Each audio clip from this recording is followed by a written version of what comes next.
Hi, I'm Brett Sankis, founding partner of Sankis Law, a business transactional law firm based in Austin, Texas. Today we're going to talk about billing, and this is for new lawyers. And I'm thinking about this because I hired recently an associate. He's asking about billing, and we're talking about it. I'm realizing that no one taught me how to bill back in the day. Now I worked for a very, very large law firm, so the world's all gotten harder and there's more scrutiny on everything and more junior associate time being written off. But back then, maybe the clients just paid the bills, I don't know.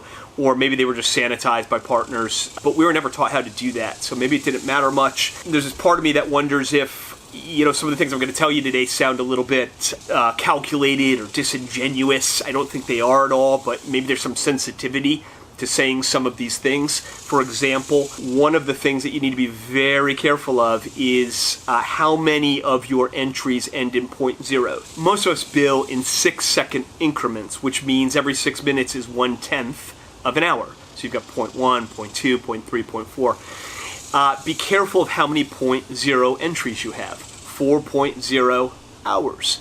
That sticks out to clients like a sore thumb.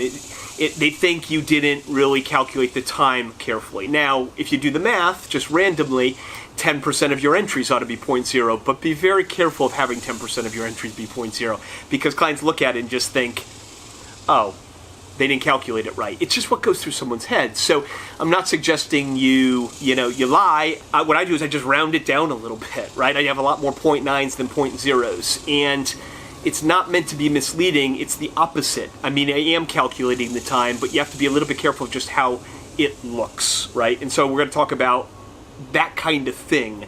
And I don't think any of this thing is wrong, but there just might be sensitivity to talking about it just so candidly.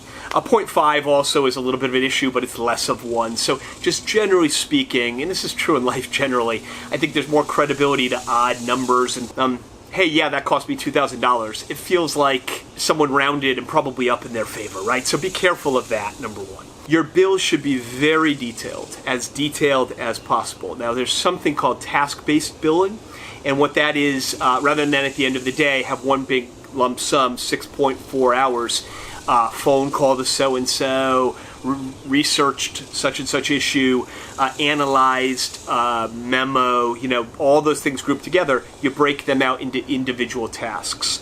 So instead of having one entry per client for a day, you may have 2, you may have 4, you may have 10 if you have 10 individual tasks. Now, I'm not a big task biller. I think it's valuable. When I was a general counsel, I required it.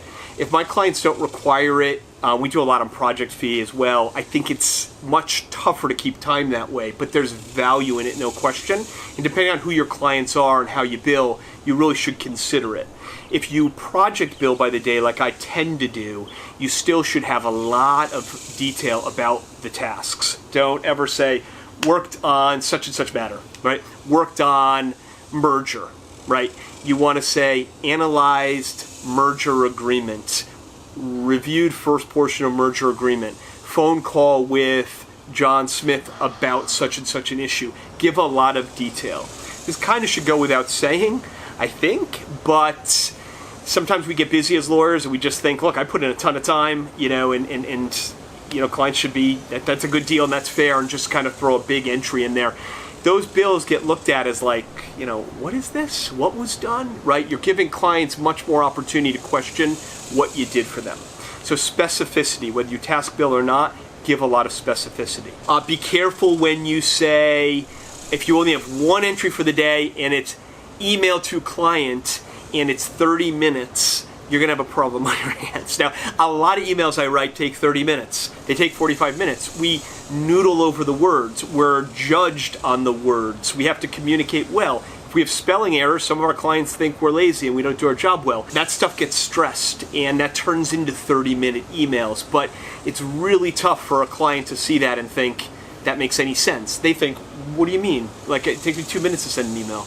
Well, maybe it does. You're not being judged the way we are, or you don't have the level of the need to communicate something so carefully so it's understood, or to be careful about how will this be viewed in the rearview mirror. So be careful of things like that. Just put yourself in the client's head. So in that case, I would find other things that day that I would do other things that day. Or I would talk about, I might say instead of emailed client, I might say prepared email or researched issue and prepared email about, or something else that gives a little bit more to go on. Again, it's not about misleading a client. It's about making sure you don't serve up the wrong impression by what you do by just being too quick or simple, because a lot more went into your email. What you should be saying is agonized for 30 minutes to get the email perfectly so the clients understood exactly what we needed to say, and so the record was clear. But you can't say all that stuff, right? So figure out other ways to say those kind of things. Bill every single day. As a junior lawyer, I made the mistake sometimes of waiting a week or something, and then you're going back through, and what inevitably you end up doing, I always cut my own bills, because I think, I don't know, I just can't. I know I was in the office for 14 hours that day.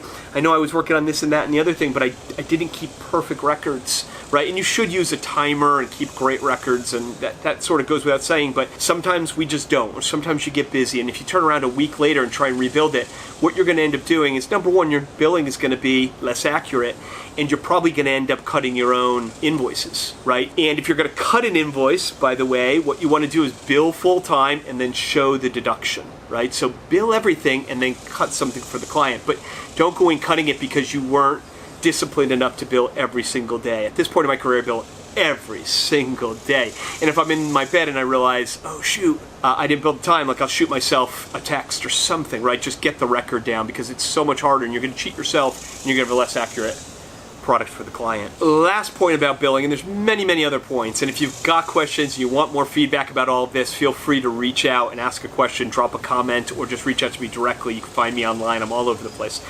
But use strong action verbs. Okay, that just sounds better to say conferred with John Smith than to say talk to John Smith. It's just a stronger word. Analyzed asset purchase agreement is better than read asset purchase agreement. Reviewed and revised is better than made some changes to. Just so think about the words you're using. Generally, you should be using verbs, and think about opportunities to talk about the benefit to clients. So if you know anything about marketing, you don't pitch features, you don't sell features, you sell benefits. So the camera isn't water resistant to 100 meters, right?